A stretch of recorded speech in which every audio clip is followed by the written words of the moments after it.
So, to begin this morning, we have our opening panel focusing on questions of Germany. We will begin, I'll introduce each speaker as we go. We are beginning with Professor Philip Zelikow. It's a great pleasure and honor to have him with us today. The title of his conference will be The Peace Conference That Never Was.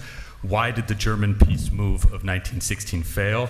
I'll just say a few brief words about Professor Zelikow. He is the White Burkett Miller Professor of History at the University of Virginia, where he has also served as the Dean of the Graduate School and Director of the Miller Center of Public Affairs. Anybody who's interacted with the Miller Center knows that it is a sort of leading light in questions both of history and diplomacy for research in those areas. His scholarly work has focused on critical episodes in American and world history. He was previously a lawyer.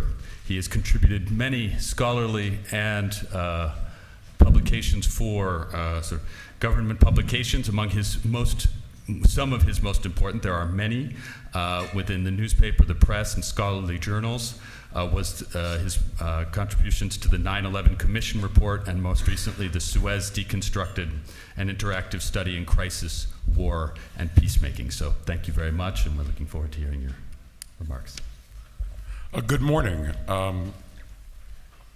My argument today is about the peace conference that should have happened but did not.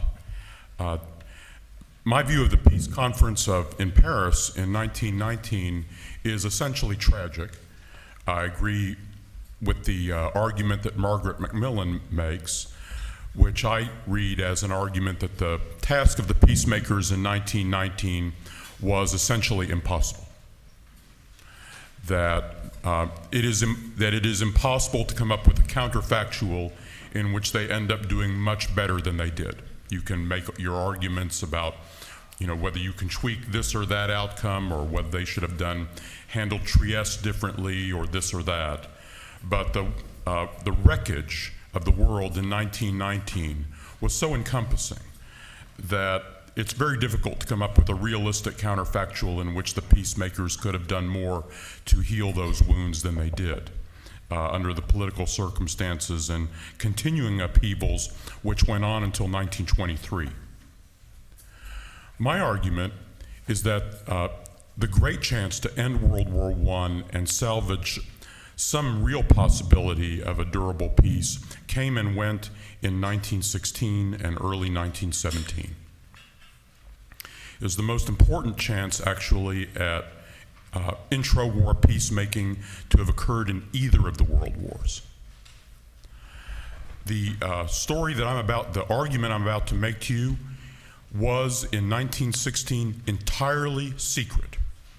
It was secret from all the relevant publics in the relevant countries. Everything I'm going to describe to you was secret. Almost everything that I'm going to describe actually has remained pretty secret from almost all historians of the First World War, for various reasons that I'll try to briefly allude to, but which I get into a little bit more in the rather lengthy paper. Now, to set the scene, remember August 1916. August 1916, this is the year of the Verdun, this is the year of the Somme. Both of these offensives had already catastrophically failed by the late summer of 1916. All of the leading warring powers, somewhat unbeknownst to each other, were extremely pessimistic about the future conduct of the war and how it could possibly end favorably for them. War pessimism was deep in all of the leading combatant powers. Almost all of that war pessimism also secret. The German government in August 1916 decided to make a major move to attempt to end the war on terms that would have amounted to substantially like a return to the borders of 1914 before the war. There probably would have been various border adjustments in the east, but they made the decision right up front that probably any sort of negotiated peace, what at the time people called a peace of understanding, would involve the restoration of Belgium, the restoration of an independent Serbia, the restoration of an independent Poland, actually taken away from the Russian Empire, things like that. The German government made these decisions in August 1916 because although its tactical situation on the ground was good, they were extremely pessimistic about their long-term future in the war. For the moment, the moderates in the German government, or what passed for moderates in the German government in 1916, had the upper hand after a prolonged struggle over whether to adopt unrestricted submarine warfare earlier in the year.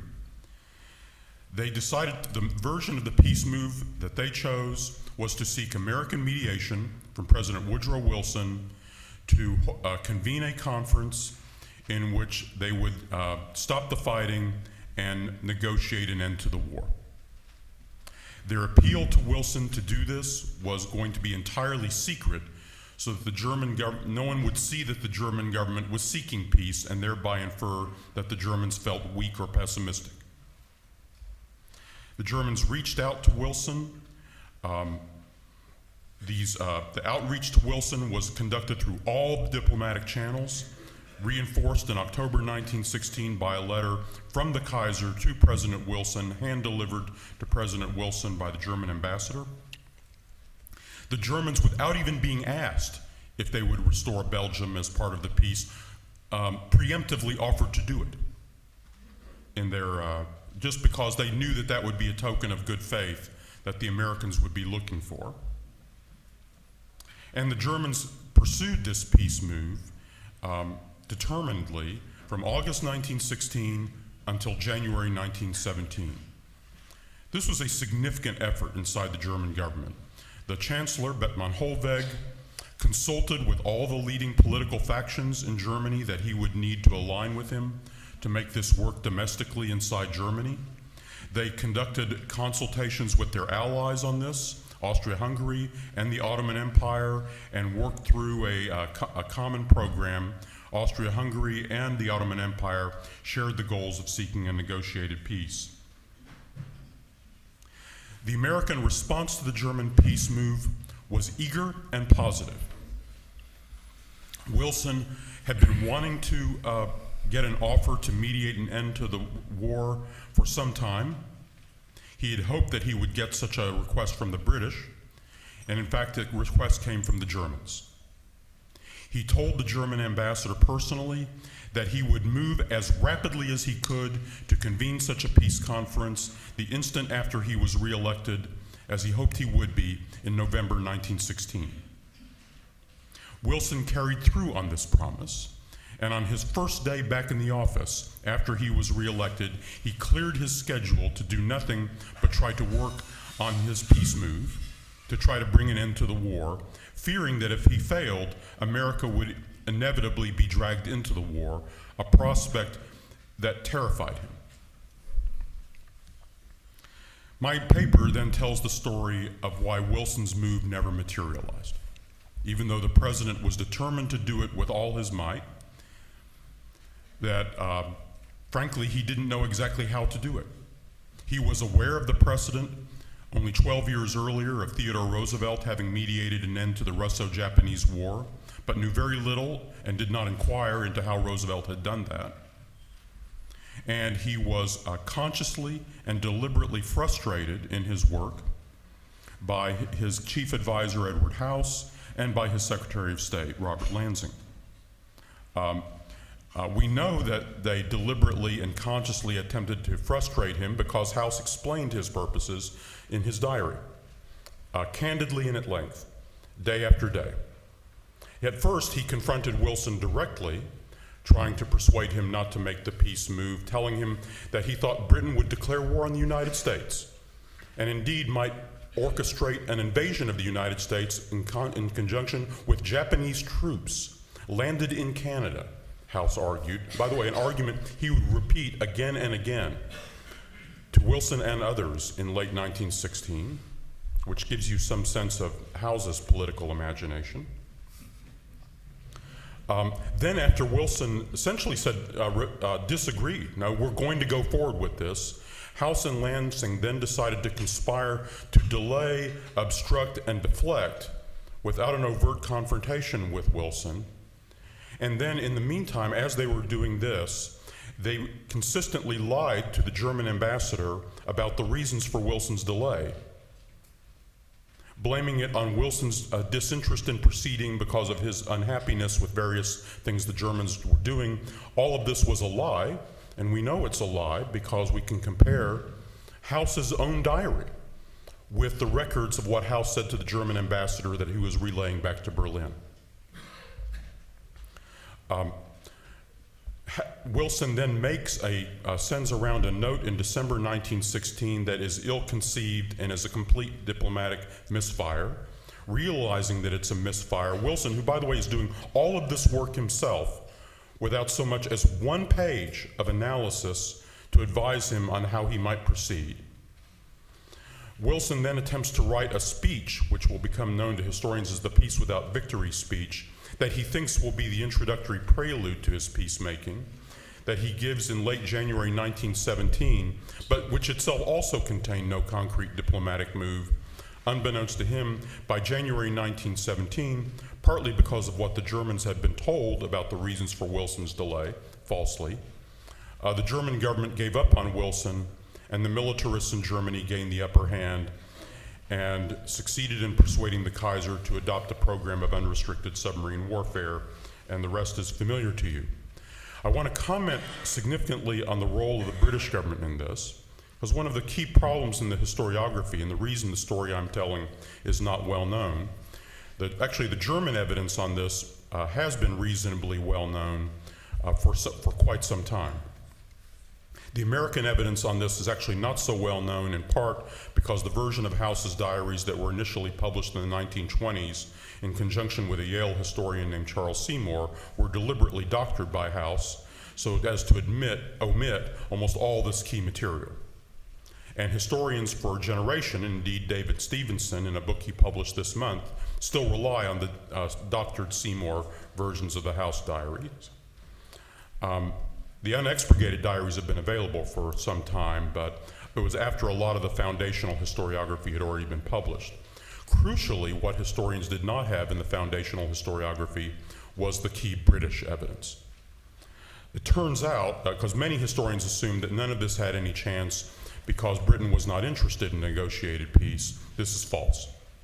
The British government had been interested in negotiated peace, which they presumed would be done with American mediation, since the spring of 1916. A majority of the British War Cabinet wanted a negotiated peace. Further, evidence now shows that British intelligence discovered the German moves with the Americans in August and September of 1916. Informed of the intelligence about the German efforts to recruit the Americans to make a mediation move, David Lloyd George made a sensational public statement, not referring at all to this intelligence, in which he denounced any effort to end the war with peacemaking. This from the same David Lloyd George who only a few months earlier had been a leading advocate of American mediation, saying it was the only way to possibly end the war. This is the same David Lloyd George who, by the way, was also extremely pessimistic about Britain's prospects in the war and believed all of Britain's campaign plans were fruitless and were achieving nothing except a bloodbath. But Lloyd George saw, I believe for reasons of personal political ambition, and that may be other reasons that I get into in the paper, an opportunity to strike a pose that might lead him to this post of supreme leadership. The crisis over what to do about American mediation and peace came to a head in November 1916 in the British government, in deliberations that were entirely secret, and intense clashes, including over an effort by the Tory leader in the House of Lords, Lord Lansdowne, to press the issue of negotiated peace, and he actually planned to raise this in a secret session of the House of Lords in December 1916. When the government he was part of, led by Herbert Asquith, toppled significantly, a crisis precipitated by these very secret issues in December 1916. One reason the British were so anxious to get out of the war is because they knew, as almost no one else knew, Wilson half knew it, House did not understand it at all, the British were going bankrupt. They knew they were going bankrupt. Their last futile efforts to try to get unsecured American loans had failed, And Britain was not going to financially be able to continue the war or begin to continue to financially support its allies. On the subject of its allies, I'll add, by the way, that the British also knew that the French extremely secretly and at the highest levels from President Poincaré himself had confided to the British King George V in August 1916 that they had to get out of the war and that they expected a possible American mediation move, which Poincaré forecasted from Wilson in October 1916. Of course, none of this then ended up happening. And the French could not reveal publicly, of course, any of this without catastrophic political effects for them inside France. So, just to close, the argument I'm making is an argument of potentially very high historical importance. I presented this now in papers over the last couple of years, and one of the first reactions is, we can't believe it, why haven't historians discovered this? There's a lot about this in the paper. A quick summary is that you have to do a fairly rigorous comparison, very closely, of the relevant German, British, and American documentary evidence on all of this to really see the full dimensions of the story I'm describing. And that has not been possible until after the foundational accounts had already been written on which everyone has relied. The British evidence mostly did not become available until the 1970s. Most of the foundational historiography was done in the late 50s and early 60s. American historians knew about Wilson's December peace note, his peace without victory speech, but have not actually understood well the context for all of that and the reason actually those efforts were failures and what might have been possible instead, because again, you have to read the evidence from the other sides. When I first began presenting these papers, scholars urged me to reach out and share them with other scholars working these issues, which turned out to be very gratifying. I shared my paper with, I think, the current leading scholar of this question in Britain, who's actually a young scholar at Cambridge named Daniel Larson. It turns out Larson has a book manuscript in preparation based only on the British and American evidence without looking at the German evidence that comes to essentially the same conclusions I've come to. Then I shared it with the leading German scholar of 1916, Holger Afflerbach. It turns out Afflerbach last year, published in German an account based only on the German evidence, not looking at the British and American evidence, that also says that an enormous opportunity for peace was missed and lost. So actually, a number of scholars are beginning to re-examine this issue and rediscover it. It's remarkable, in contrast to the thousands of books on the outbreak of World War I, how little attention has been given actually to the most important effort to end the war. End the war before the Russian Revolution, before the violent implosion of the Austro-Hungarian Empire, before the violent implosion of the Ottoman Empire, before another 5 million lives were lost, before Americans sent 2 million troops to Europe, and then suffered a crushing, disillusioning peace that then helped poison American interest in world engagement for a generation. I think it's useful for those of us who want to try to solve problems peacefully to give another hard look to the diplomacy of 1916.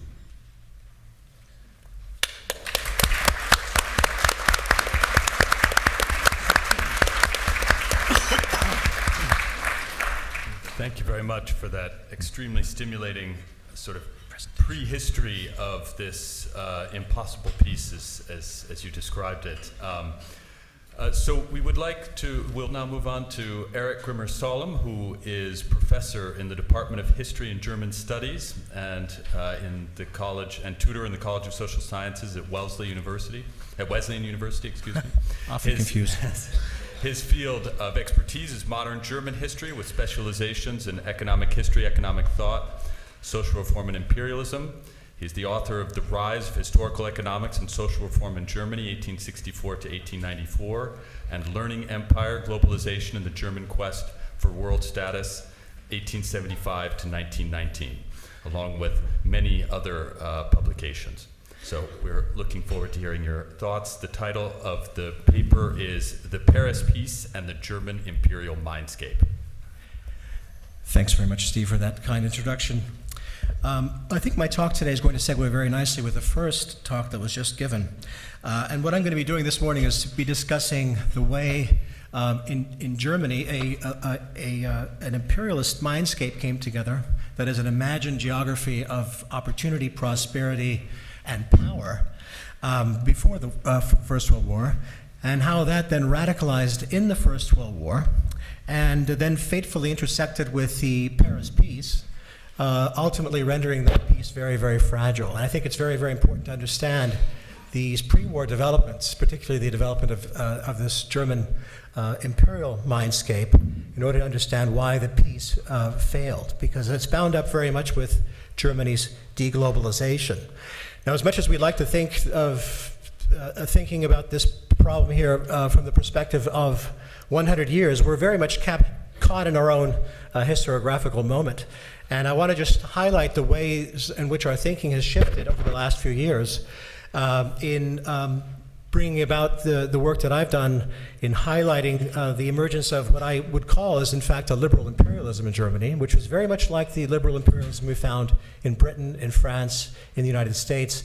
It was, of course, in the interest of the Allies to play that down during the peace conference in order to highlight Germany's aberrant colonial enterprise, and of course the lack of having any kind of mission civilitrice in its own imperial endeavor. But that was very much, I think, very much a misreading, and of course the deliberate one of what had gone on in Germany and what had been going on in Germany since the 1880s and 1890s. Now, as you know, our perspective has shifted very much over the last few years, especially with regard to the causes of the First World War. And of course, the shift has moved in a direction that highlights much more the role of, say, Austria-Hungary and Russia also in the outbreak of the war. But it also has seen a resurgence of interest in the ways in which the war itself deformed German society. Germany never became a peacetime society, remained a wartime society into the 1920s and 1930s. And I would emphasize in particular the work of Gerd Krummeich, which was just published, Die unbewältigte Niederlage, which is the unmastered defeat, as a very, very important intervention here in understanding that. So it's also the deformation of this imperialist mindset in the First World War that explains a great deal why it was that the Germans simply could not accept their defeat and made the peace so difficult. Another aspect of this historiographical moment that we're in is related very much to the new historiography on navalism, and in particular the pre-war dreadnought arms race that you're familiar with between Germany and Great Britain. The recent research has actually indicated that there's a very strong irrational dimension to this. That is, the navies in both Germany and in Great Britain became surrogates in many ways for the unmet political expectations of the British and the German publics. Moreover, the Navy and the Merchant Marine in Germany became very, very important surrogates for the failures of their own imperialism, particularly the failure of their Weltpolitik in the period before 1914. An incredible amount of emotional energy was invested in the Navy, in the Merchant Marine, and it became very much a pillar of German identity right before the First World War. It's very important to understand that, especially also if we consider some of the provisions of the Versailles Treaty as they intersected fatefully with precisely this new imperial national German identity. A final area of scholarship that's important for understanding this moment that we're in has highlighted the global entanglements of Germany, particularly its global academic, but also its economic entanglements, the role of public opinion in the formation of German imperial policy, the role of the middle classes in that, as well as the exposure that Germany felt to these global economic currents. And ultimately also the very, very strong sense that many people had of Germany's vulnerability to some of the shocks of globalization. And this is a running theme in the book that I'll be publishing in September with Cambridge University Press called Learning Empire, shameless self-promotion here. So let me just go over a few of the things that made up this imperial mindscape. Some of the structural factors, very important structural factors, were, of course, the enormous growth in Germany's population between 1870 and 1914. It had gone from a population of roughly 40 million to nearly 70 million by 1914. Some projections were that it would be as large as 200 million. And the only way that that could sustain itself, and Keynes was right about that, was by expanding employment in industry, growing markets overseas in industry. Keynes described the German economy as a top that has to continue to spin faster and faster to maintain the weight of its demography. And that was very much the perception that many Germans had before the First World War. The importance of those overseas markets, of course, very, very key in that. Now, in the formation of the imperial mindset itself, many observers who traveled very extensively overseas, particularly here, this is Ernst Levy von Halle, who spent many years in the United States, but also was in Venezuela and traveled very extensively through the Caribbean. We're very aware of the global entanglements of Germany, and became very, very important also in forming the thinking that ultimately shaped German Weltpolitik, that is, German world policy, which was this response to globalization, how one secures this prosperity, how one preserves these opportunities, and how one also preserves one power in a global contest with other great world powers. The Russian Empire, the British Empire, the American Empire was very, very central in their understanding of these things. It's also extended to many observers of the United States, and it also extended to settler colonialism, and many of these German observers who had traveled all over the expanse of the United States and British North America were very much aware that what Germany lacked was a settler colony, and they associated a settler colony very much with the classical liberal ideals of a prosperous, self-reliant, entrepreneurial class of people that would emerge in that settler colonial enterprise. And it would heal deficiencies in Germany's national character to have such a settler colony. And you know, the Germans at the time projected or hoped to possibly find such a settler colony in the temperate zone. They were also looking at places like Venezuela and Brazil and Anatolia, Morocco possibly, but it never actually happened. In fact, the colonies that they did have, the African colonies, turned out to be a bitter disappointment, particularly also in the settler colonial area. Actually fostered or did precipitate very, very brutal colonial wars in German Southwest Africa, in which we, of course, have a genocide against the Herero and Namaqua people.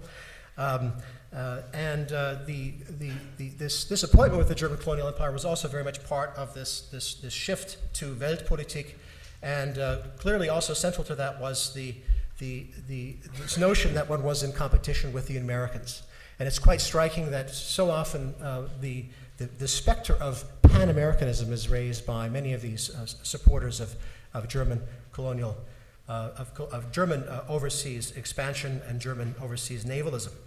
As I mentioned here, the search for overseas colonies was largely a fruitless enterprise after 1890. It never actually materialized.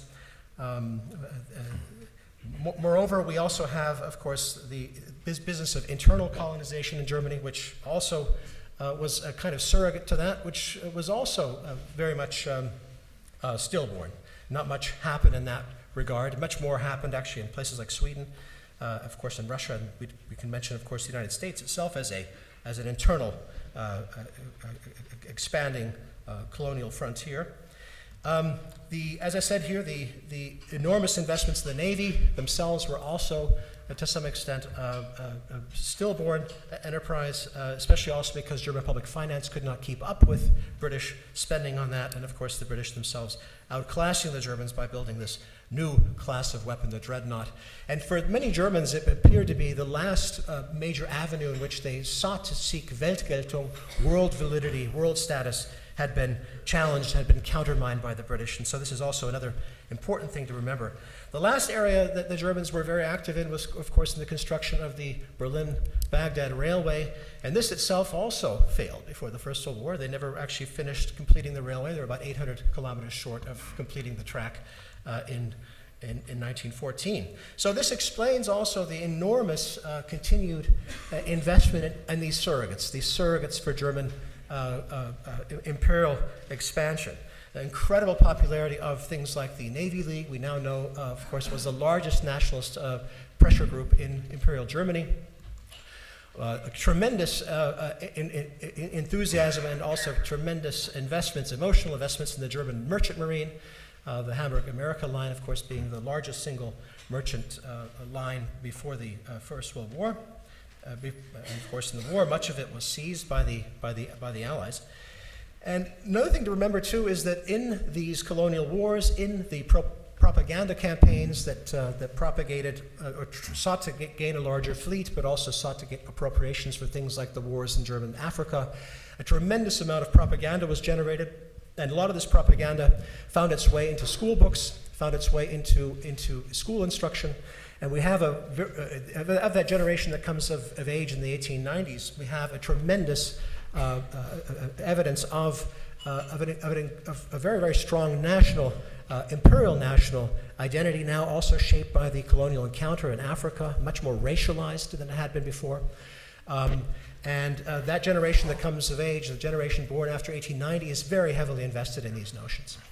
And this is the moment that we have to understand in order to understand the First World War. That is, the deglobalization that occurred during the war itself meant that many Germans, particularly the younger Germans, were convinced that the war had to be used in order to revise Germany's power position, ultimately come to a much better strategic position in order to bring on something like a Pax Germanica. And the extreme wings of that are oftentimes emphasized as having been pan-German, having been particularly rabid, foaming at the mouth. In fact, many of the most extreme annexationist positions were articulated by people who had been pre-war liberals, people who had thought that Germany would expand peacefully through trade, through commerce. Another great traveler, Hermann Schumacher, was one who articulated this very clearly, propagated and, in fact, advocated for the annexation of Belgium, for example, among other things. A very extreme position. And this was one that was shared by many pre-war liberal entrepreneurs, people who had been very much invested in global trade, who had a global footprint, people like Karl Duisberg, who was the head of the Bayer Pharmaceutical Works, or Hugo Stinnes. And these men very much were influenced by Hermann Schumacher. They were also very influential with the Navy and with the Army, and these are the people that begin to have a voice in the government, as was mentioned earlier, after 1917, after the failure of the peace effort. Another aspect of this war aim propaganda was, of course, a colonial eastern frontier, and again, the eastern reference points being very much the United States. And Max Zering traveled very extensively through the Russian governance in Eastern Europe, and they were planning basically to annex a vast territory there that they often called Neudeutschland, a New Germany. And the reference point, as I said here, was very much the United States. The idea was to create a contiguous settler frontier that would deliver inexpensive labor, raw materials, food to Germany, much on the model of the United States. And this, of course, culminates or comes together in the propaganda campaign during the war for the Vaterlandspartei, the German Fatherland Party, which Stinnes and in which Karl Duisberg and Hermann Schumacher and Gustav Stresemann, by the way, also were very, very active. So this is something that we have to remember when we're thinking about also these all-or-nothing gambles that Germany pursued then after 1916-17, which are oftentimes portrayed as basically the political elite of Germany, the conservative political elite, trying to hinder democratic reforms, trying to impose its will on the German people. And that's really, I think, a fallacious understanding. Many middle-class people, particularly those people who had been active in imperialism, were very much invested in this final spring campaign. It was public knowledge, incredible public anticipation of victory existed in 1918. And of course, the defeat itself, the loss of that final battle, was a shattering blow. It led, of course, to the inner German blame game about the war itself, about who caused the war, why the war was fought the way it was, why the war was lost the way it was. incredible recriminations and bitterness and hatred that come out of this are very much important for understanding of course, the failure of the Versailles Treaty. I would also mention here particular things: the loss of Germany's overseas investments and trademarks and patents, the loss of its merchant marine, the real dramatic reduction in the size of the Navy, the very important loss of territories to the east, this contiguous German colonial empire in the east, in Posen and in West Prussia. Also very much something that hit right at the heart of this German imperialist mindscape. And it's that you have to understand in order to really understand why the peace in Germany was untenable. Again, I would also emphasize a few other things here as very, very important for understanding the German response in this process, and that is, of course, the post-armistice blockade, which continued until March. It was lifted a little bit in March, but it continued all the way through July. And of course, that scrambled the moral verdict of the war, right? It basically became a war against civilians when it had been a war to uphold international law. And in addition to, of course, calling into question the motivations of the peacemakers and exaggerating the weight of reparations, Keynes called into question the very legitimacy of the treaty through his very famous polemic that you're familiar with. And let me just say a couple of things here in closing about how this imperial mindscape, this German imperial mindscape, which, as some of you know, the only thing that Germany had to rally behind, the only thing that most Germans could agree with, is this negative integration around the unacceptability of the Versailles Treaty, right? The bitterness, the polarization that had occurred in the war, that very much was the one thing that the German government could rally everyone around. Perhaps the only thing that Germany could rally around. This is what happens when you have unemployed Navy men, commissioned officers who had been career Navy soldiers. They became very active as some of the most vicious Freikorps members in the post-World War period. The Marinebrigade Erhard itself was involved in suppressing the Bavarian Soviet Republic, but it also was later reformed into a secret terrorist organization that carried out numerous killings in Germany. In fact, by some estimates, we don't know how many altogether the organization Konsul killed, but we do know that they killed Walter Rathenau and they killed Matthias Erzberger, who was one of the signatories to the Armistice Convention and also to the Versailles Treaty. I should say one of the creators of post-war Germany. 350 political murders occurred before 1922, and some have argued, primarily among the center-left politicians who were killed, many have argued that this was a devastating blow to German parliamentary democracy, that it never really was able to fully recover that. That is, that power vacuum in politics remained. And of course, you have to remember the younger generation itself, a huge generation, a huge population, in a society that is now demobilized, demilitarized, right? This was also extremely disorientating. One of the ways in which that was responded to was by spontaneous self-organization. Right? This military culture didn't just disappear, even if it didn't have official sanction. Many people found their way into organized groups, into collectivism. This is a way to preserve traditions that were no longer officially welcome. It was a way also to imagine regeneration, national regeneration. And it tapped into, of course, pre-war developments within the German youth movement, things like the Wandervogelbewegung and also the body culture movement. But there's no question that it was also a surrogate for the failure of German post-war development, in the sense that Germany had no functioning civil society. It had no real political order. This was a way also of insulating a society that was deeply, deeply dysfunctional, that was embittered, that had been morally deformed. And these young people look very healthy, don't they? But this is not a healthy development, right? This is not a healthy development.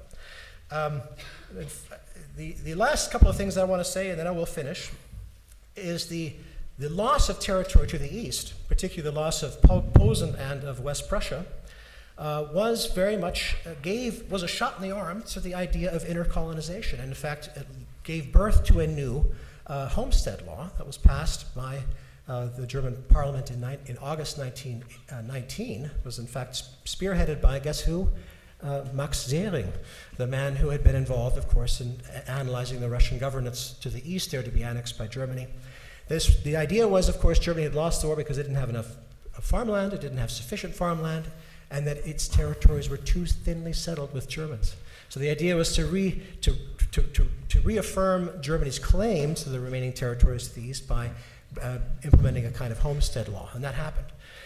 Of course, the shift eastward, as Germany lost, it's basically had its globalization ended by the Versailles Treaty.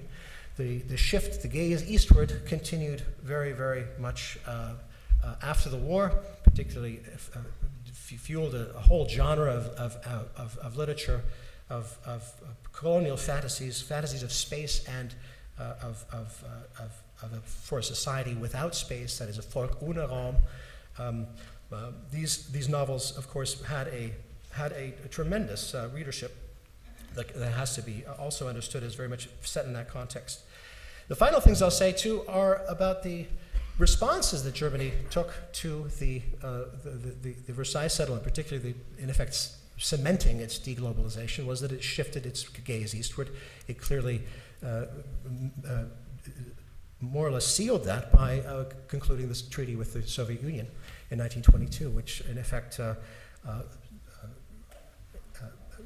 allowed for German-Soviet trade and normalized relations, but there were many secret addendums to the treaty, of course, about allowing Germany to train to develop prohibited weapons out of the Versailles Treaty in Russia. So things like airplanes, tanks, and other kinds of weapons, poison gas, were developed in the Soviet Union after 1922 in secret. The last a couple of things here, we think of Gustav Stresemann, of course, as very much the architect of Locarno. He wins the Nobel Prize for that. But we tend to forget that he never considered the western frontier of Germany, the eastern frontier of Germany, as final. He said there will be no Locarno of the East, right? He was an ardent supporter of unrestricted submarine warfare. He was an ardent supporter of the Vaterlandspartei during the First World War. He was a maximal annexationist. We tend to forget this, but this is in fact the case. And so I'll just finish today by pointing to this, that this is one of the outcomes that was possible as a consequence of Germany's deglobalization. The most extreme, the most violent, the most, of course, horrendous response, but nonetheless one that's very much one of the outcomes that was possible as a consequence of this deglobalization that occurred of Germany as a consequence of the war. And I'll leave it there. Thank you very much.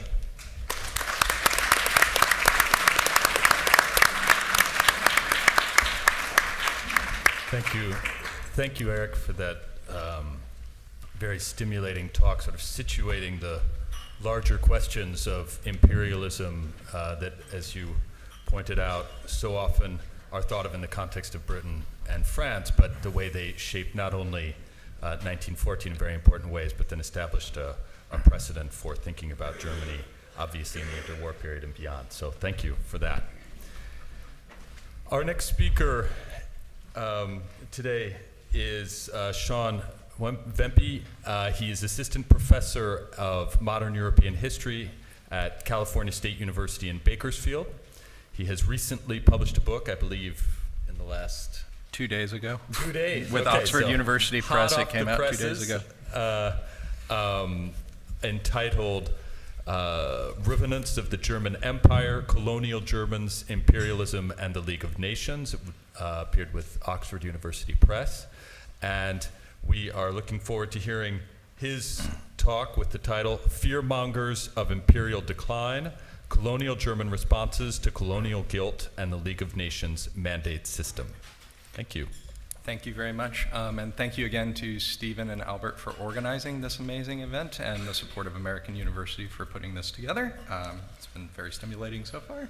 Also, this panel has seemed to gel quite well as I move into how this imperial mindset doesn't just disappear after the end of the First World War. It persists. What I'm going to be looking at today is the initial colonial German responses to the Treaty of Versailles. In my larger work, I deal with how this transforms over the period of the 1920s and shifts, especially after the Locarno treaties in 1925, shameless plug for another Centennial Conference, where they actually see themselves working and fitting in much more seamlessly with the League of Nations mandate system post-1925 than they do in this moment. Had the projector continued to fail, I would have looked like a prophetic savant, but for now it just looks like I came with paper handouts. I couldn't get this large file map to upload on the Dropbox, so I'm going to describe it, and there is a handout coming around as I begin. Thank you. What would be left of the Entente if they were serious about their own people's right of self-determination and let go of the reins? This critique, leveled by Friedrich Klimsch, a Berlin mapmaker, in a 1919 propaganda poster, indicates the degree to which Germans viewed the victorious Allies' talk of self-determination as nothing more than empty speech. In the image, we see Russia, Britain, France, and even the United States holding the reins to their overseas territories, which seem to be straining on their leashes. The message is clear from German eyes. Imperial powers have no right to discuss carving up Germany's empire and claiming to adhere to the principle of self-determination if they themselves are unwilling to release their colonial subjects. What's more, the poster indicates that the mere mention of the concept of self-determination would put a strain on all empires.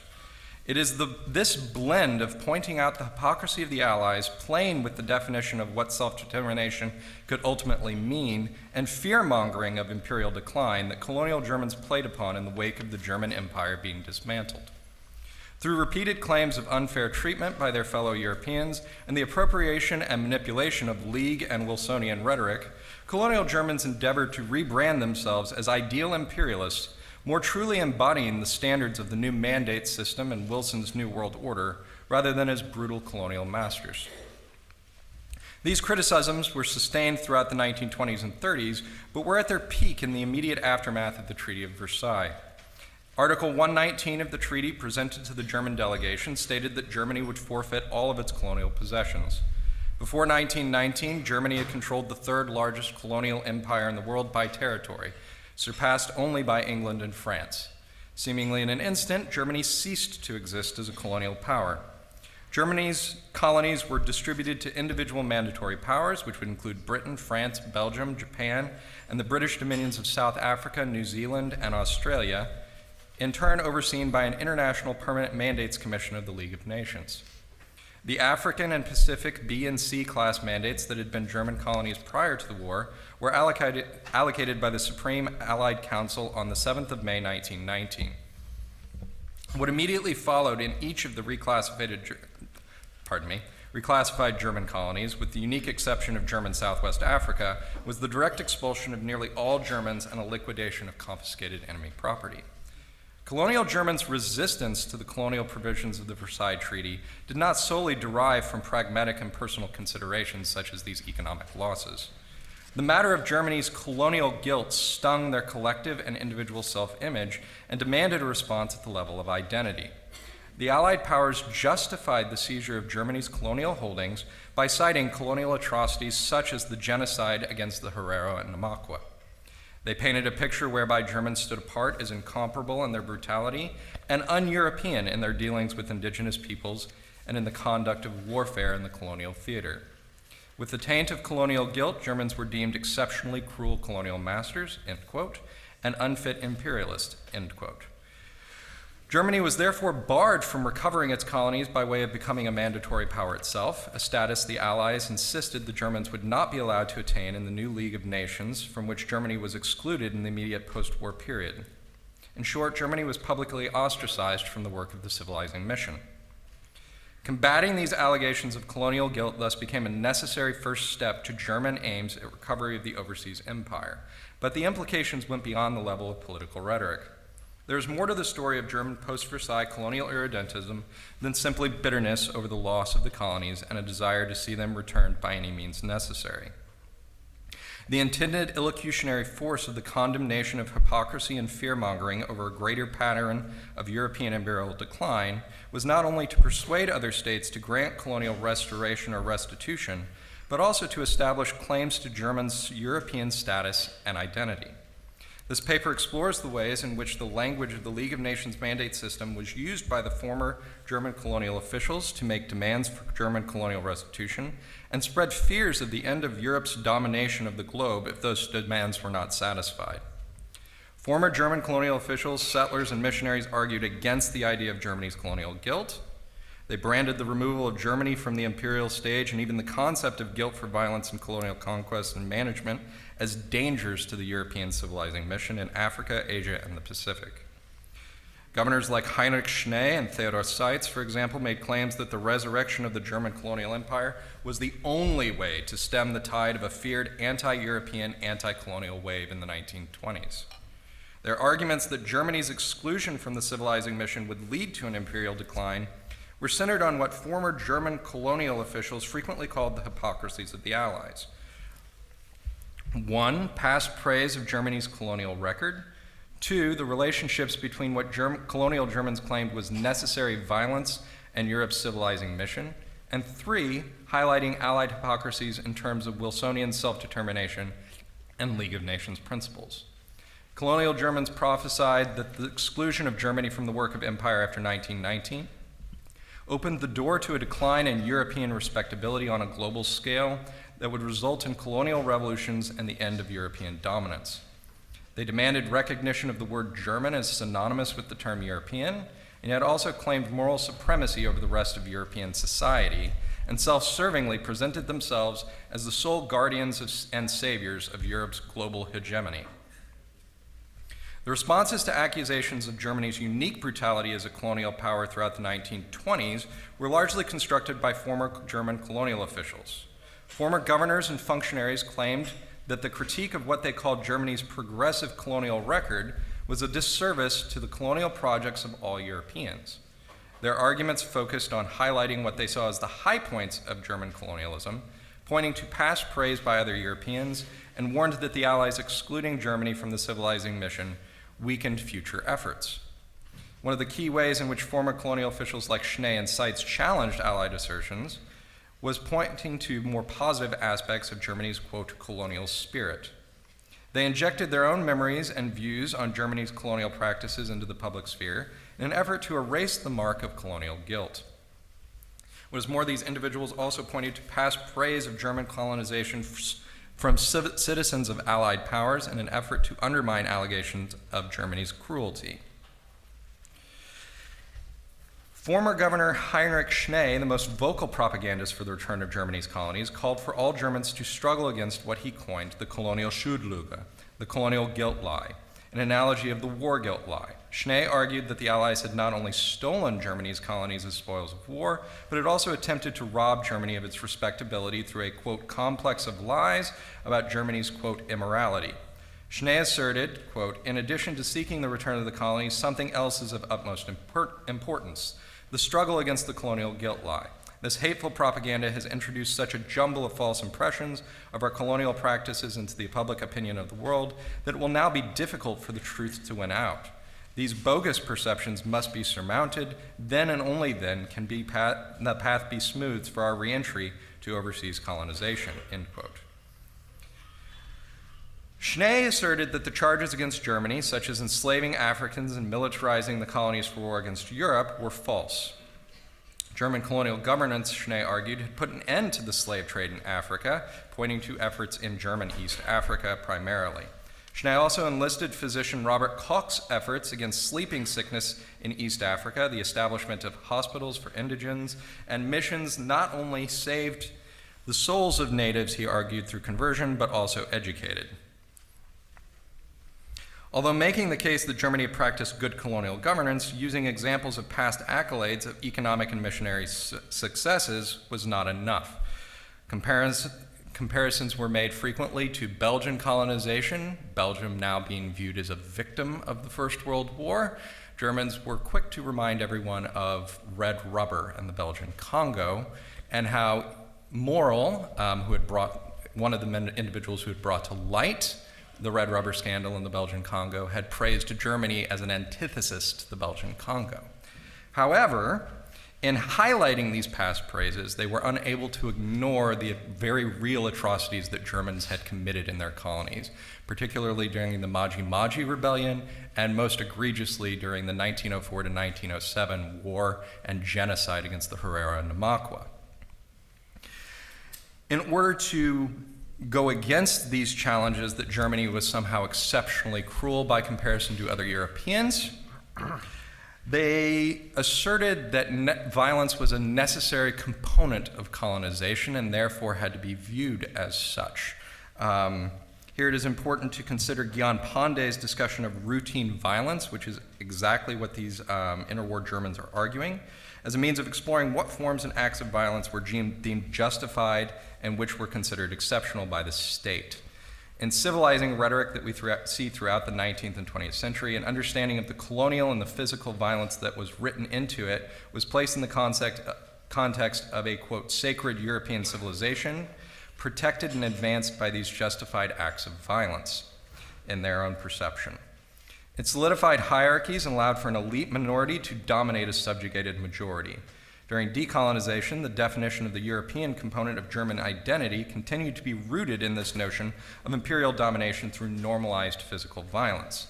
When these very acts of allegedly routine physical violence were called into question, that nation's European status needed to be reaffirmed as far as the Germans were concerned. Stephen, am I doing okay on time? Yes, you have 5 minutes. Okay, I will expedite this very quickly. Apologies. Gesme frequently justified these episodes of violence by rhetorically reducing the level of violence committed and shifting blame for the affair onto colonized subjects themselves. This is very similar to what we see in Holocaust denial today. This seems very similar in the interwar period with colonial denial, which is unfortunately rearing its ugly head once again in conjunction with Holocaust denial.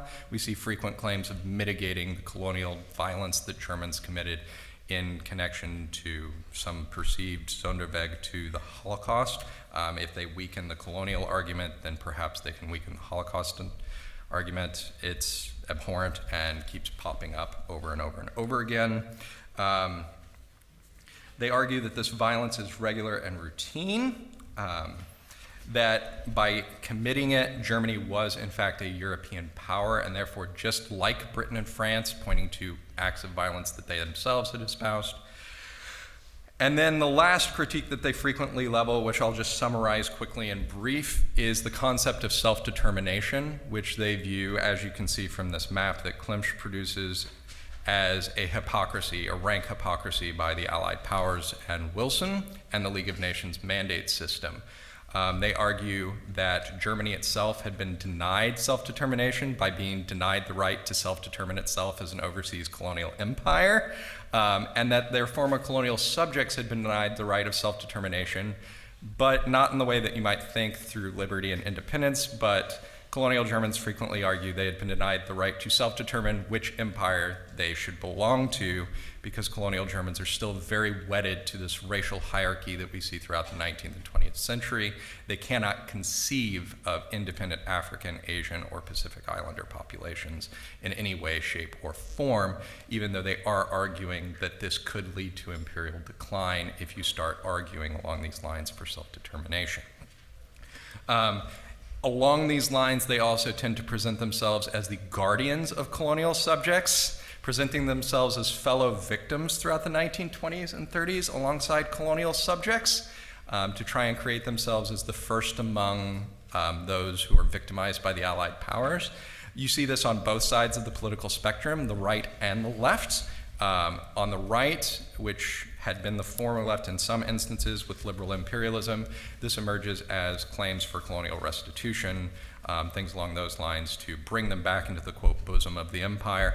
On the political left, however, particularly in the Communist Party and some branches of the Socialist Party, we get greater deals of sympathy for something emerging in the 1920s and 30s called the League Against Imperialism, which has many of its meetings take place in Brussels and Berlin, which has colonial subjects viewing the League of Nations as an extension of empire, which it very much is within the mandate system structure, and Germans on the political left are heavily involved in that effort, presenting themselves as we can lead this anti-colonial push.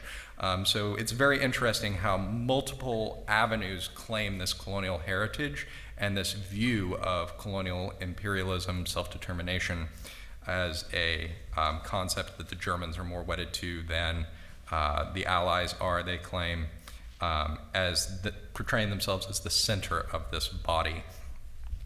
They are very negative in the immediate wake of World War I. Excuse me. Woo. Apologies.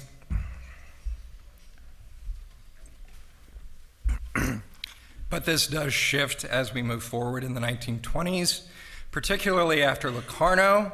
At Locarno in 1925, Germany will be formally admitted to the League of Nations come 1926, and one of the conditions will be that it will get a seat on the Permanent Mandates Commission, which will result in a former colonial... I am very sorry.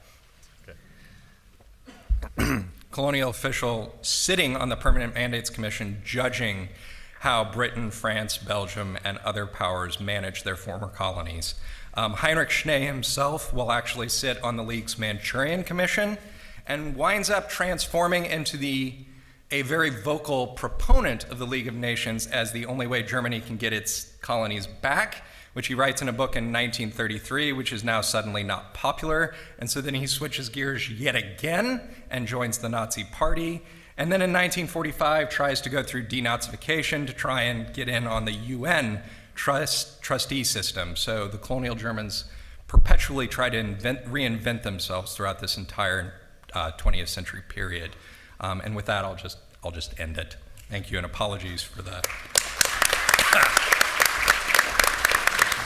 Thank you. Thank you, Sean, for the sort of continuing the points that Erik brought up, this essential sort of shift in the historiography that is trying to make sense of empire, not just in the British and the French context, and as well as in the American, as we've seen in recent publications, but also just trying to situate this this German, the very complex web of imperialism for determining Germany's post-war position, and many of the conflicts between how Germany is seeing their place as a world power and the way that those who had carried the war or had won the war in the end understand the consequences of that, especially for their empires. So thank you. Okay, so we have our final paper for this roundtable. It's with Ryan Gesme, who is a doctoral candidate at the University of Texas, Knoxville. He's Tennessee, Knoxville. University of Tennessee in Knoxville.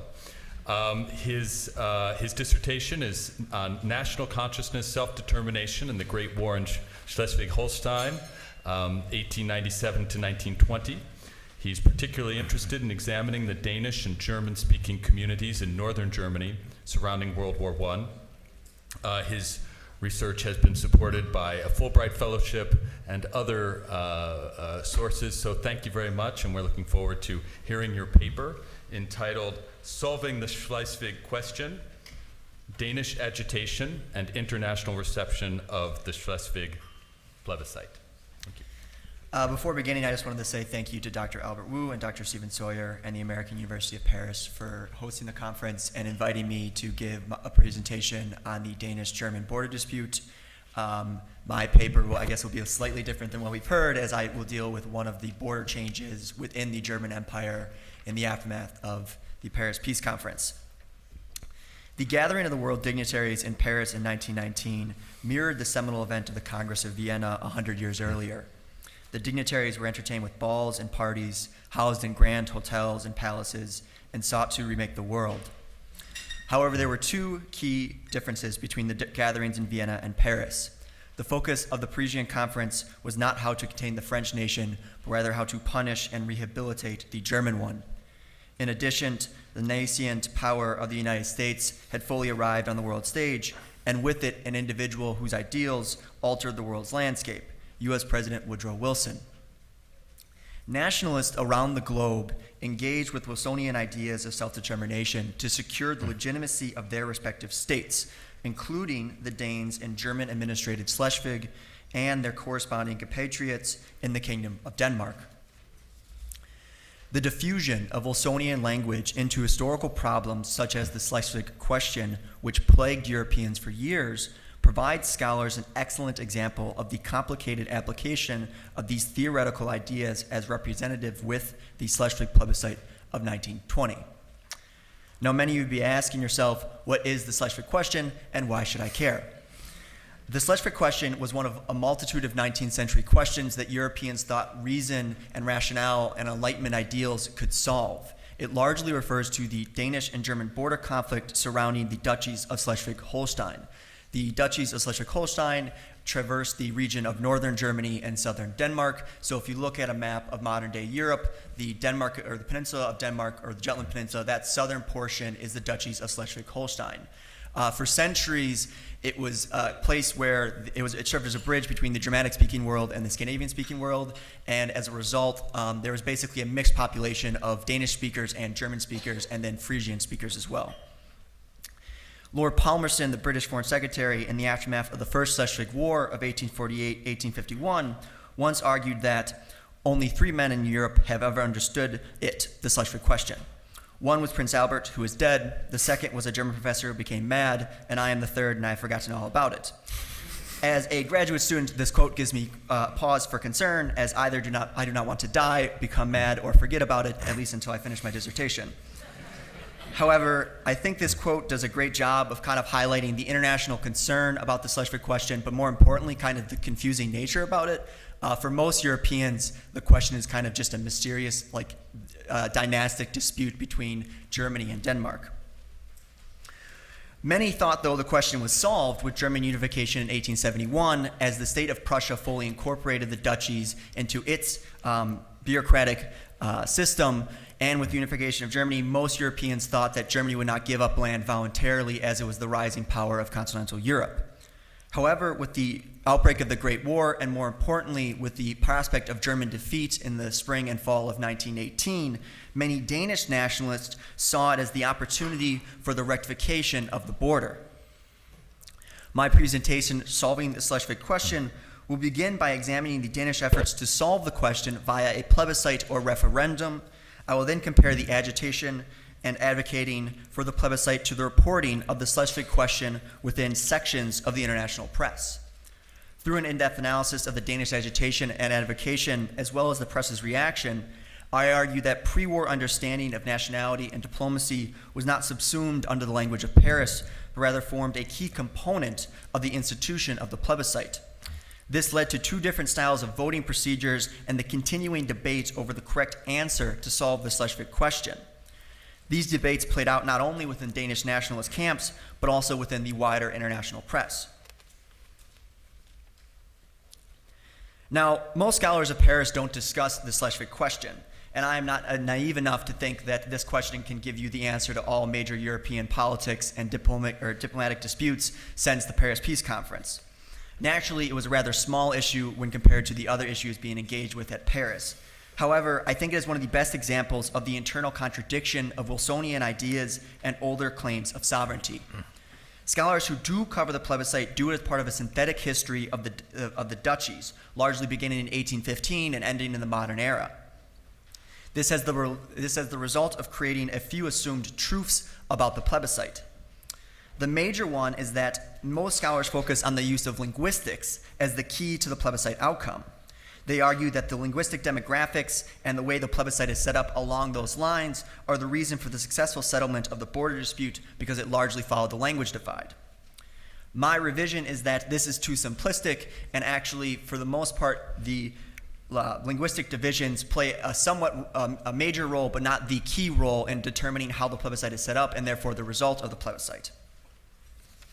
In order to grasp these nuances, one must analyze the writings and speeches of the Danish government and the key Danish actor, Hans Peter Hansen, in order to place the Schleswig Question into its proper context. Hans Peter Hansen served as a member of the Riksdag during the war. He was the key political leader in the Danish communities of Schleswig.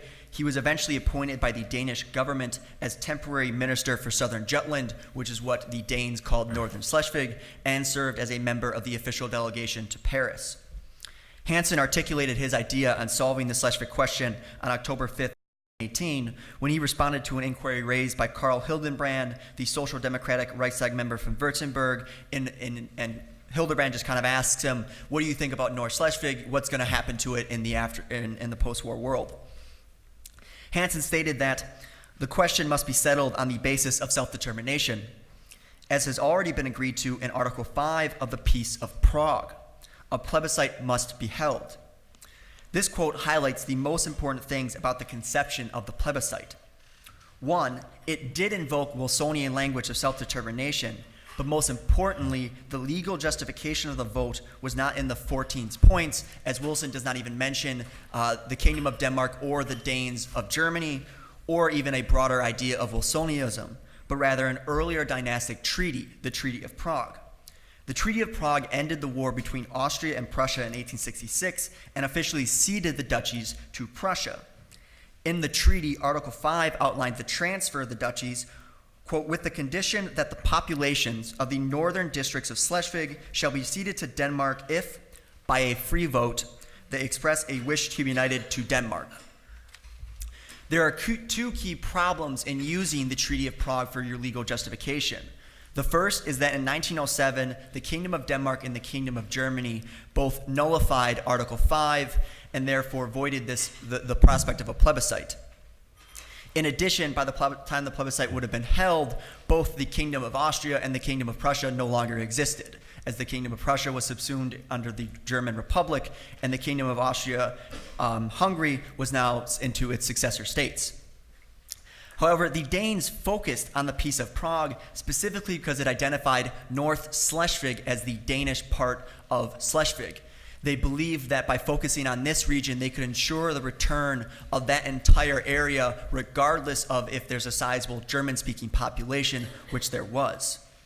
However, they still needed the powers at Paris to grant them the plebiscite. For the most part, the international press responded positively to the calls to the rectification of the border dispute in the fall of 1918. The Danish diaspora community around the globe displayed gratitude for the increased coverage of the question and began putting forth their own answer. The Danish Reverend Boltholt of Racine, Wisconsin, even wrote to Wilson advocating that he become the champion for the Danish people. The Chicago Tribune noted that the president actually replied to this note in their November 24th, 1918 issue. In Wilson's reply, he stated, "I can but assure you that your appeal to America's sympathy and passion for justice will not go unheeded, for it founds itself wisely upon the rights of men to rule themselves and to choose the manner in which that self-rule shall be exercised." So here we see one vision of solving the Schleswig question, a Wilsonian vision, one that involved both the rights of man to self-rule and for them to choose the manner of which that rule shall be exercised.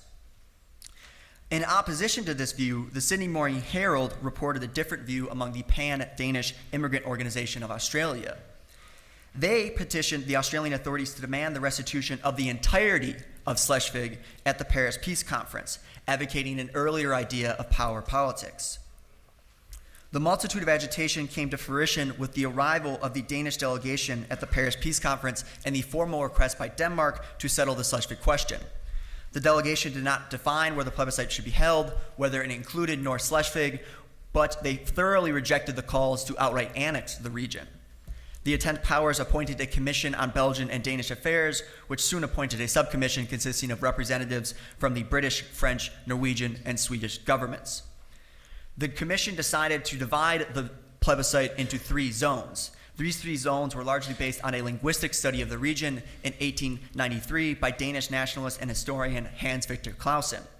Zone 1, which largely mirrored North Schleswig, would be voted on as a whole, displaying the key roots of the argument of the Treaty of Prague, as this was largely considered the Danish portion of Schleswig, meaning that for the most part this would naturally return to Denmark. Zone 2, which followed Middle Schleswig, largely consisted of the mixed portions of Schleswig with both Danish, German, and Frisian speakers, and would be voted by communes, meaning that they would be voted by the electoral districts of the German Empire. Zone 3 largely consisted of South Schleswig and was mainly German-speaking, and actually the Danish government rejected a plebiscite in that zone, meaning that that zone did not get a vote. While this debate was going on internally, the press continued on how to solve the Schleswig question in the winter and spring of 1919. Notably, the press was not all Danish, or pro-Danish, as evident by an article in The Nation by Frederick Schrader, who in April 1919 wrote a long essay detailing the oppression of the Germans under the Danish crown and need to preserve their right to self-determination. He argued that for the peace conference to return the duchies, or any material part of them, to Denmark would be the grossest act of violence that could be perpetrated to cast ridicule upon the whole doctrine of self-determination, which is quite shocking in the aftermath of the Great War that is the largest act of violence. The debate continued within the German immigrant community as anonymous citizen of Milwaukee, Wisconsin, wrote a letter to the editor of the German-language newspaper, the Milwaukee Herald, on May 20th, 1919.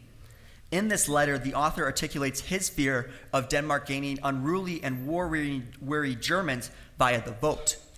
He argued that the Germans would vote for Denmark because of the famous Danish cows that would relieve the hunger typhus, and even ended the letter with a very short, clumsy poem about how Wilson's wise plan could confuse the clever Danes and cause them to gain land they did not want nor need. With the signing of the peace treaty, it did not end the debate over solving the question. Within the Danish nationalist camps, most of the debate centered on the crucial city of Flensburg, which was the largest city of the Duchy of Schleswig, the historic home of the Danish royal family, and most importantly, the major port for the agricultural products of the duchy. On one hand, you had nationalists like Hansen, who saw the city as a German city, and only with the Wilsonian ideas of self-determination and the election should Denmark annex it. Opposite to him, you had many Danes arguing that it was an historically Danish city that was Germanized, and more importantly, it was so economically vital to the region that Denmark should annex it regardless of the vote. These matters reached their conclusion with the plebiscite, the one for Zone 1 on February 10th, 1920, and the one for Zone 2 on March 14th, 1920. The voters of Zone 1, or North Schleswig, cast 75,431 votes for Denmark, and with only 25,329 votes for Germany. It is noticeable, though, that around the cities of Hoyer and Tonde, which is in western North Schleswig, Germany received up to 75% of the vote, which meant the agitation for the rectification of the border along the principles of the Treaty of Prague proved successful, as the majority of the province voters returned North Schleswig to Denmark as a singular whole. However, if it was by communes, the electoral district of Tonde and Hoyer would have most likely been returned to Germany. In Zone 2, the Wilsonian ideas worked relatively well, as only 12,800 voted for Denmark and 51,724 voted for Germany. And the crucial city of Flensburg, Germany, received 3 votes for every 1 vote for Denmark, meaning that if Denmark or the Entente powers had been swayed by the arguments for traditional power politics, Denmark would have gone against the wishes of local population and gained more unruly subjects. This application of self-determination and popular sovereignty did not satisfy all onlookers. One resident of America was so aggrieved over the result that in an article for the periodical Verrex, they accused the Danes and the Entente powers of working the public. They argued that in order to put Prussianism in the worst light, these duchies were invariably included in the list of suffering little states under Prussian despotism. However, I do want to highlight that his opinion was not the norm among the international press, but nor was it an outlier, as many articles were published in the aftermath of the plebiscite detailing how these duchies were included within the despotism of Prussia. In conclusion, the Great War shattered many people's conception of the world and forced politicians to reconsider positions, policies, and ideals. The attempt by the Entente powers to forge a new world order in Paris did not mean they completely abandoned older ideas of statecraft, but rather tried to craft a new vision of the world that combined older ideas with new democratic principles.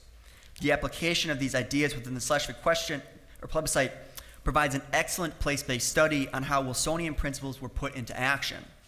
Danish nationalists and the wider English-speaking press reflected these nuanced debates as the world tried to figure out what best method was to solve the Schleswig question.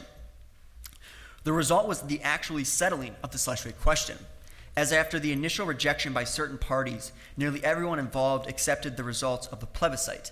Even Adolf Hitler and Nazi Germany did not revise the borders during World War II, and if you think back to the map that was shown earlier about Germany and Lebensraum, the shaded areas for the German population did not include northern Schleswig.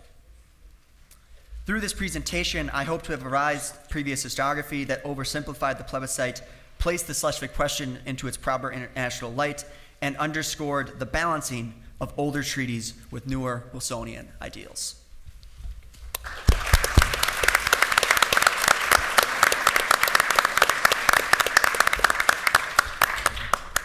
thank you, Ryan, for giving us an insight into a number of essential issues, the role of democracy. I'll say a few things about that in a moment, but just the very strange moment when there is a new faith in the democratic that has been emerging since the 1890 and 1900 that sits on top of the new imperialism in a very awkward way. And then also just the complexity of the treaties, and even in regions that maybe some of you may not be familiar with, but were sort of these extraordinary sticking points and still provide perspective into what was involved in the Paris peace talks of 1919. So I just want to say a few quick words to summarize this extremely stimulating opening panel, and then we'll open up to the floor. We'll have time for a few questions. I think this panel does an excellent job of sort of showing how a topic like 1919 that in many ways has sat at the heart of the construction of modern history and modern historical discipline. It's a question that historians have been cutting their teeth on since the interwar period, and yet there is so much that we don't know. And even if we cut to the heart of the treaty and the whole peace process and the question of how to work with Germany, it's absolutely stunning what Philip Zelikow has said, that we just do not have a history of this attempted peace in 1916, or we now have to the two books that are appearing, but to present we haven't even known, and one can't help but venture into the kind of counterfactual imaginations. Imagine World War I without 1917 and 1918. Imagine World War I without the arrival of the Americans. It's sort of it's almost impossible to do so. So this is a fundamental shift in sort of how we need to think about what is going on, and also what the mentality that somebody like a Wilson, who's apparently been thinking about this for 2 years, that he is bringing with him when he arrives, and perhaps sheds a slightly different light on the kind of the sense of importance he has, because he's been thinking about this for 2 years. So that's just fundamental. Second is the role of empire. And as I mentioned in my remarks earlier, empire and thinking about European empire and analyzing its history has been fundamental to a sort of revisionist historiography, or thinking very differently about how Europe developed in the 19th century. It's not that people didn't know that Europe had empires, or that the United States has had an empire, especially in the Philippines and in other portions to the south. But it's the way that we are trying to understand the impact of empire on these essential moments in European history. And if we take seriously that there is an imperial mindset, as well as a sort of broader notion of how empire will fit into Germany's fate, then we're somehow forced to think very differently about what Germany is confronted with in 1919, and how they understand the consequences of that, of that treaty. So keeping in mind just this sort of the extent of the empire and the imperial ambitions, and as was pointed out by Sean, the fundamental sense of hypocrisy that we're going to be talking about self-determination at the same time that we essentially divvy up the German Empire among other imperial powers. And finally, this question of self-determination leading to the very essential issue of the sort of normative power that democracy is attaining in the late 19th and early 20th century. It's very difficult to understand what is at stake in 1919 without this background that Ryan highlights, which is that the United States understands itself to be a thriving democracy, as does France, as does Britain. They understand this to be an essential part of the contribution of Europe to the world, and trying to understand exactly what is at stake and how they define democracy. It clearly does not preclude empire. It clearly does not preclude various forms of racial prejudice and hierarchy and domination, but they do firmly believe in democracy. And coming to terms with that question is a fundamental issue for understanding this first part of the 20th century. So with that, I'd like to open the floor, and what I think we'll do is I will just call as I see names, and we'll go from there. Nicholas Burns, would you like to begin? Do we have a microphone? We should have a microphone. Perhaps you speak, and then I'll or. Yeah. So I hope people can hear me. I just wanted to give Professor Zelikow a chance to draw out the dark because we're here to discuss failed peace at Versailles, and yet Philip is talking about a failed peace 1916, 1916, 1917. I'm not as advanced Asian, but he does have a book coming out with Condoleezza Rice in the autumn on German unification, 1989. He was director of the 9/11 Committee, and he was an American diplomat. So the question to Philip is, from that experience, what accounts for the fact that Wilson was alone with literally no staff support from State Department at the time, or the White House staff? And does Wilson's attempt to make peace put him in a more positive light? We see him as a doomed figure in a way in our country now. Does it reinterpret him for you? Yeah, Wilson became president with no background in foreign policy, and actually his advisor, House, also had no background in foreign policy at all. They had very little knowledge of how previous presidents like McKinley, Taft, Roosevelt had managed great power politics. Wilson Wilson basically ran American foreign policy as a series of notes and speeches that he drafted himself, with really no staff as we would understand this today. So in this particular, actually in this episode I did not mention, Wilson actually, to test his leverage over the British to make his mediation successful, yanked the chain of the British during November 1916 financially. Wilson did this entirely himself. He didn't consult his Treasury Secretary. House did not even understand what Wilson was doing, because House didn't understand domestic financial issues the way Wilson did. House did it all personally, working with the leader of the Federal Reserve Board in order to threaten Britain's access to Wall Street money, which practically gave the British a heart attack and caused a brief financial panic because the British were so vulnerable. So the point is he's writing diplomatic notes, thinking about how to give speeches. There's no analytical preparation at all. Actually, McKinley, Taft, and Roosevelt had created ad hoc processes that reinforced the president and actually worked reasonably well on a number of issues. But Wilson had no understanding of those rudimentary processes, which America had not yet developed fully. You see, mostly, this is a very small federal government. To the extent it was activist mainly in domestic matters in the Wilson administration. But most of the hard work in crafting domestic policy initiatives wasn't done in the White House. It was mainly done in the Congress. And it was done by large networks of involved activists who would then work on crafting congressional legislation with some input from the executive departments. So there wasn't any necessity actually to have developed all this machinery, and when Wilson had been governor of New Jersey briefly, he hadn't developed it. So here he is now facing the supreme test of his career diplomatically. He doesn't even know what he doesn't know.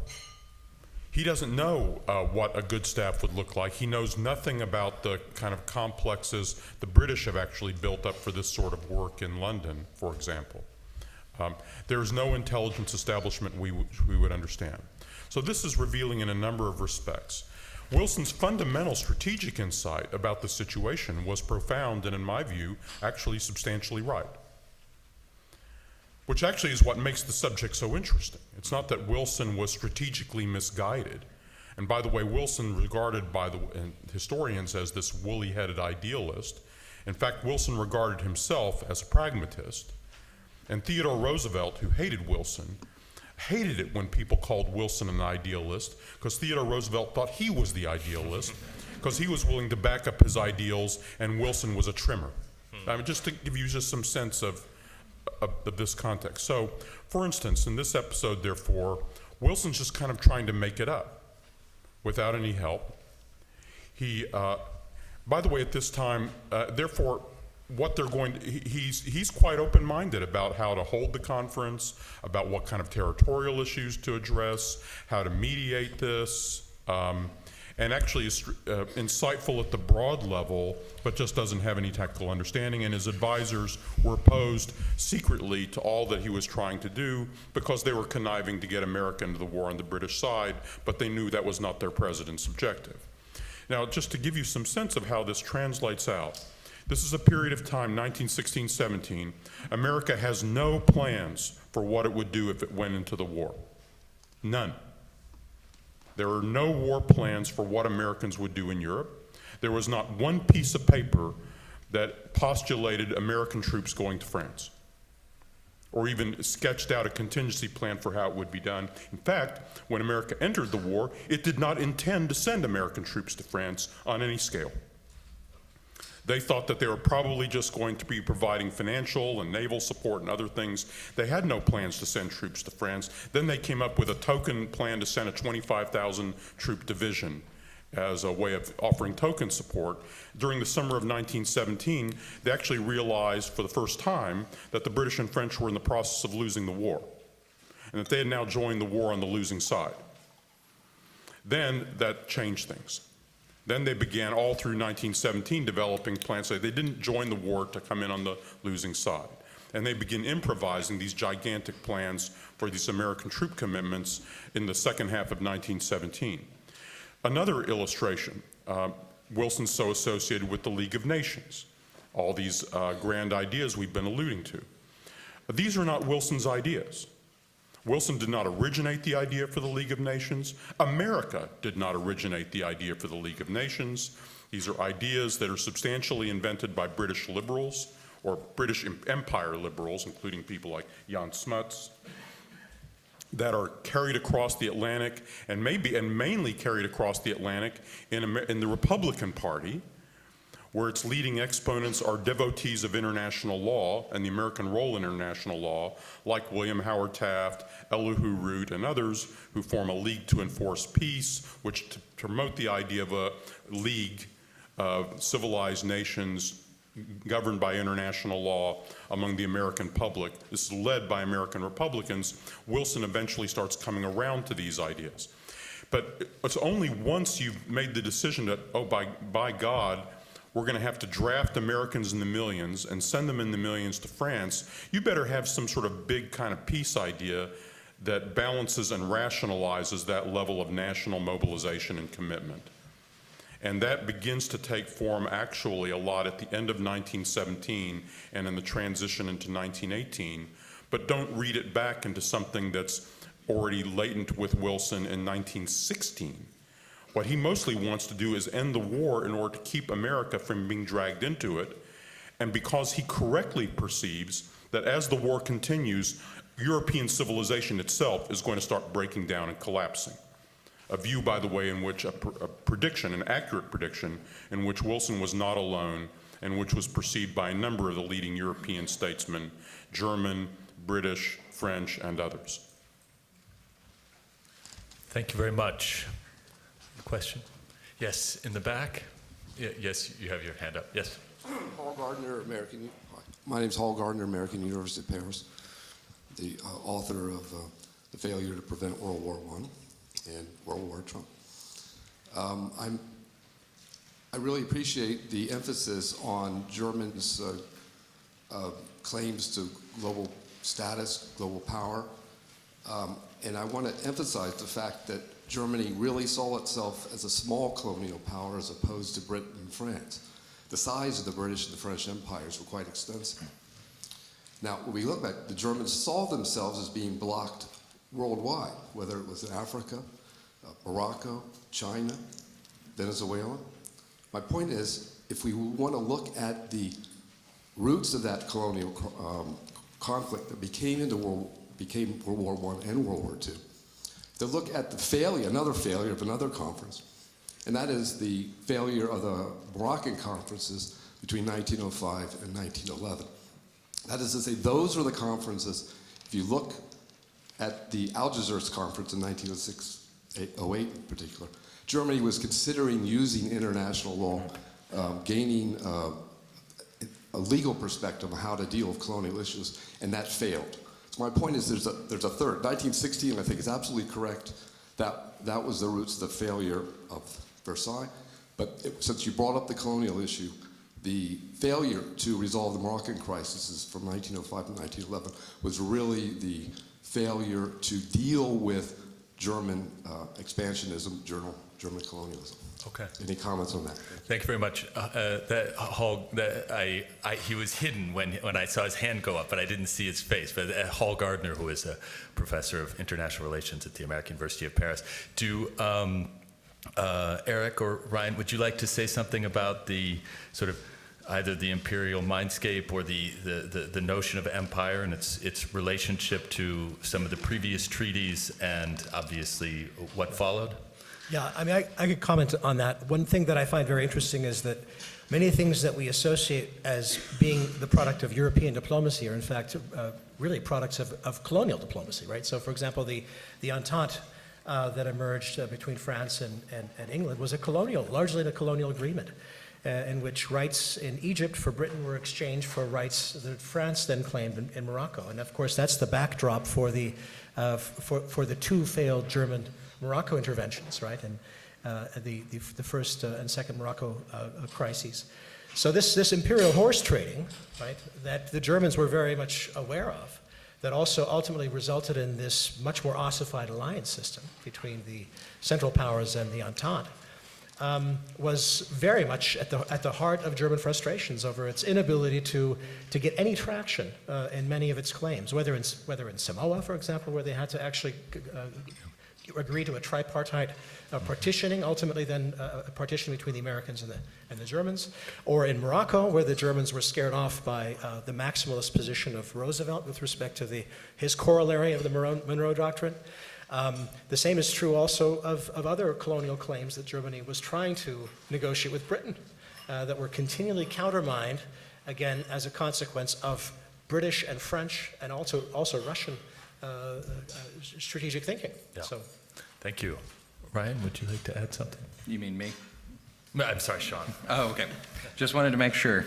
I actually see this going back in different ways to the Berlin Congress in 1884, which is beginning to firmly establish European colonization as a joint European venture in some ways, rather than the project of individual nations. It's still very much a project of individual nations in that moment, but it's setting up some precedent for viewing it as a pan-European project later on once we get to the Treaty of Versailles.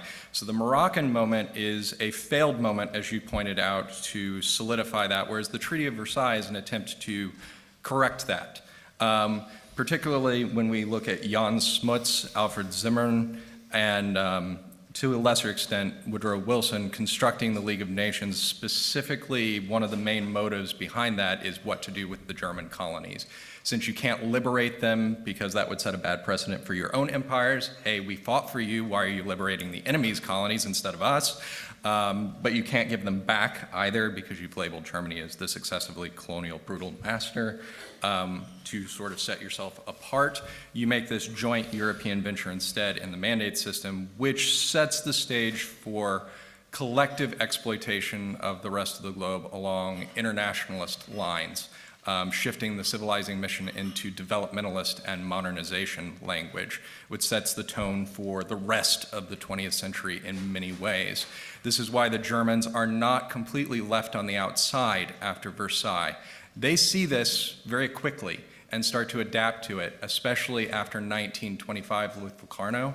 They see it as their key way back into this process and remain adaptive to this concept, at least the colonial Germans do, whereas the Nazis will try to push back against this and view it more as a nationalist project again.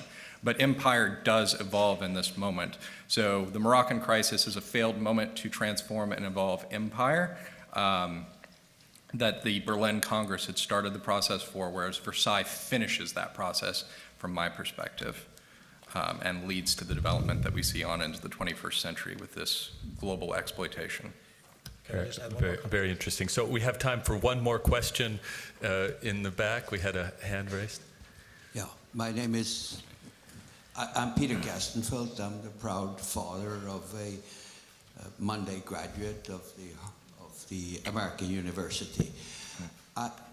We talk about, the panel talks about colonialism and German colonialism.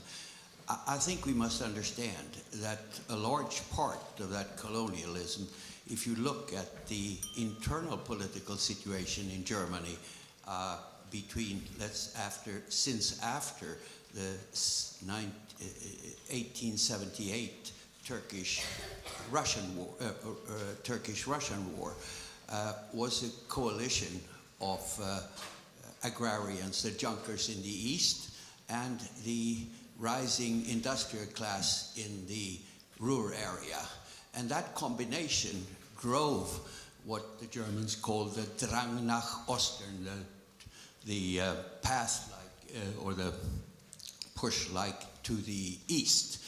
And as I'm sure you all know, Dr. Fischer, in his magisterial history of that particular aspect of the war, the German war aims during the First World War, was essentially to an acknowledgement by that class that they could not compete effectively with the English, with the French, and perhaps with the Americans across the world, but instead create an empire or a colonial empire populated by Germans in the east, including the Ukraine, including Russia.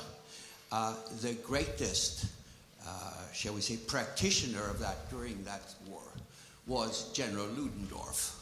And as you will all know, General Ludendorff was also Hitler's closest partner in the 1923 coup. And I think we should always remember that when we talk about German colonialism, to a large degree, from the German perspective, it was driven not towards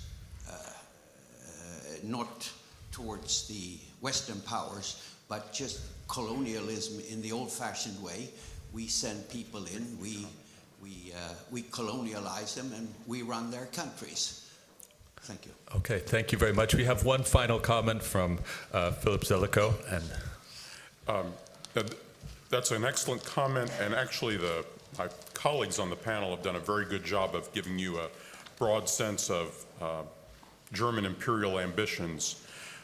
The only comment I want to emphasize is not to oversimplify and overgeneralize about the opinions in any of these leading governments. During the war and immediately afterward, these are divided publics, these are divided governments. They are having profound and bitter domestic political debates. So if you kind of have this picture in which German war aims are fixed and never change, German global aims are fixed and never change, that's profoundly misleading. Actually, German war aims during the war fluctuate significantly depending on what's going on the battlefield and a number of other factors. They are extremely optimistic and annexationist in the early part of the war. They then become, the political balance, including the bitter balance inside Germany, shifts significantly so that there is profound war pessimism, and the moderates and Bettmann Hollweg, who are being viciously attacked by the annexationists, are in the driver's seat for a while in 1916 and early 17. Then the conservatives and annexationists are back in the driver's seat in 1917, emboldened by the collapse of Russia and the opportunities that that's going to yield to them. At the same time, the British are emboldened by the fact that America has now come in the war on their side, and they have access to unlimited American money, supplies, and eventually troops. So the only cautionary comment then is to always remember that the situations are not static and one voice, that usually in these countries opinion is deeply divided, usually in at least two main camps, and that the balance between the camps is dynamic, depending on a variety of things, both domestic and the external situation. Thank you very much. So that brings an end to our first panel on Germany. There should be coffee and some light refreshments in the back. We will begin again at 11 o'clock for our first keynote speaker. Thank you very much. Good. It's better than me going to the